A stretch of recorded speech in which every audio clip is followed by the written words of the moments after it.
Наріман Джелялов закликав Верховну Раду України якнайшвидше ухвалити закон про політв'язнів. Звернення від першого заступника голови Меджлісу, якого окупанти незаконно тримають під вартою, опублікував адвокат Микола Полозов. Наріман Джелялов подякував усім причетним до підготовки документу та нагадав, що на 8-му році окупації Криму бранці Кремля продовжують боротьбу за нашу спільну свободу.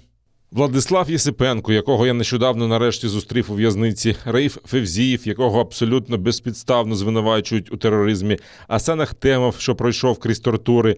Кожен політв'язень продовжує боротьбу за власну і нашу спільну свободу. Звичайно, ми раді дізнатися, що Верховна Рада України почала роботу над законопроектом щодо політв'язнів.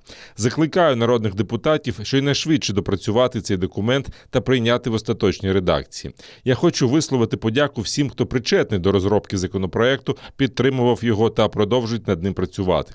Особиста подяка президенту України Володимиру Зеленському, який продовжує роботу щодо захисту і звільнення українських бранців Кремля.